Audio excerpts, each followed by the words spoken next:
नमस्कार मित्रों, मैं मुकेश भाटिया, व्यापार दूत कोटा। समय समय पर मसालों व तिलहन की मार्केट पोजीशन तथा बाजार विश्लेषण लेकर हाजिर होता हूँ। मित्रों, जो मैंने पिछले हफ्ते वीडियो दी थी,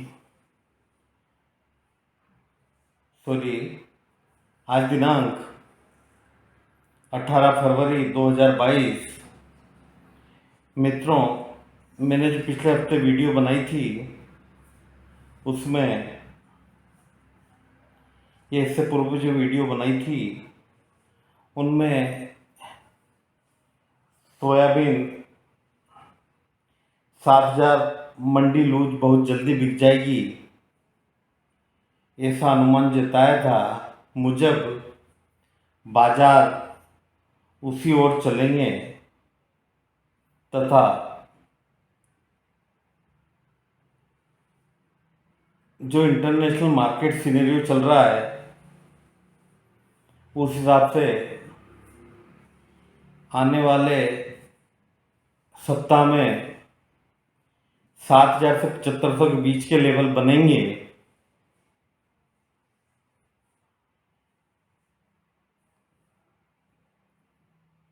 मैंने ये कहा था कि लगभग 7,000 मंडी लूज हो जाएगी या 7,072 हो जाएगी, उसके बाद कुछ समय वहीं बाजार रुकेंगे। लेकिन अंतर्राष्ट्रीय बाजारों को देखते हुए ऐसी संभावना बन रही है कि बाजार 8,000 के स्तर को छू ले तथा वहां जाकर रुके। लेकिन मुझे फिलहाल नहीं लगता है, मुझे 7,075 का भाव ही जम रहा है तथा यहाँ लगभग फरवरी लास्ट वीक में हो सकता है कुछ करेक्शन आ जाए, लेकिन ओवरऑल मार्च के महीने में 7,075 के बाजार बने रहे ऐसी संभावना दिखती है। लेकिन यदि अंतर्राष्ट्रीय बाजार तेज होगा तो हो सकता है कि 8,000 तक भी चले जाएं।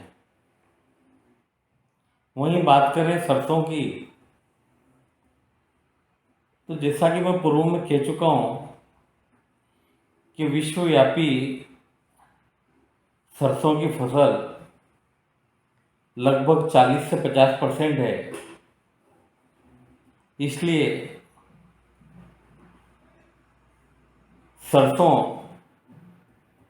42 सेल कंडीशन 6,000 से 6500 के बीच सीजन में आ जाए, लेकिन लंबे समय तक इस लेवल पर रहे ऐसी संभावना कम दिख रही है। मित्रों, यदि सरसों बाजार आवक का जो प्रेशर आया, खासकर जैसे फरवरी लास्ट वीक या मार्च फर्स्ट वीक से आवकों का प्रेशर आया, तो 15-20 मार्च तक 6,065 के बीच के बाजार आ जाएंगे तथा उसी लेवल पर स्टॉक है तो सरसों लेना ठीक रहेगा।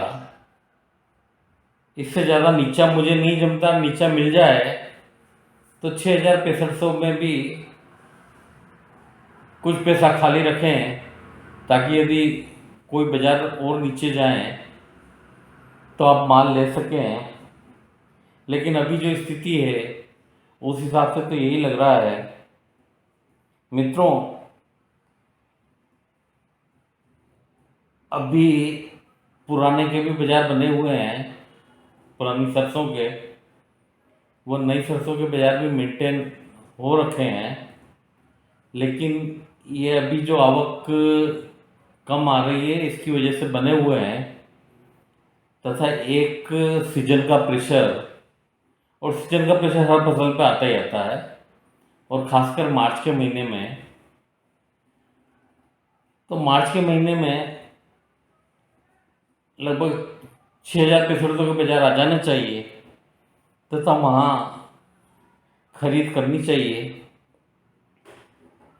जैसा कि मैंने पिछले वीडियो में कहा था कि तिलहन करेंगे मालामाल, तो उसका सबसे बड़ा कारण जो अंतर्राष्ट्रीय फसलों की कमी है, चाहे तिलहन में है, सरसों ले लो, सोयाबीन ले लो, तथा पूर्व में कई बार मैं कह चुका हूँ कि न केवल भारत की आबादी बल्कि विश्व की आबादी भी बड़ी तेजी से बढ़ रही है। जमीनें तो हमारे पास वो की वही है, एक फसल हम लोग थोड़ी ज़्यादा पैदा कर देते हैं तो दूसरी फसल कम हो जाती है, दूसरी फसल ज़्यादा पैदा कर देते हैं तो तीसरी फसल कम हो जाती है। तो ये ट्रेंड पूरे 2022 में तो कम से कम यही ट्रेंड देखने को मिलेगा। और 2022 ही नहीं, आने वाले समय में भी ये ट्रेंड देखने को मिलेगा। ये ट्रेंड इसलिए देखने को मिलेगा कि जो जनसंख्या विस्फोट है वो लगभग भारत के साथ साथ पूरे विश्व में हो रहा है, तथा विश्व की आबादी लगभग 9 अरब के करीब पहुंच चुकी है। तो इस चीज़ को समझने की भी ज़रूरत है, तथा आने वाले समय में तिलहन के भाव लगभग 6,000 से 6,500 के बीच बेंच मार्क प्राइस हो जाएंगे। बेंच मार्क से मतलब है कि लगभग इन भावों से नीचे बिकना आने वाले समय में भी अब असंभव सा नज़र आता है। तो ये चीज़, और ये दिवाली तक सब डाटा भी आ जाएंगे, खपत के डाटा भी आ जाएंगे, तथा जो उत्पादन होता है उसके डाटा तो आ ही जाते हैं। तो ये चीज़ तय हो जाएगी। इसलिए इसी संदर्भ में बाजार देखें और उस हिसाब से अपना लेवाली बिकवाली का मानस बनाएं। इससे ज़्यादा मुझे कुछ नहीं कहना। धन्यवाद।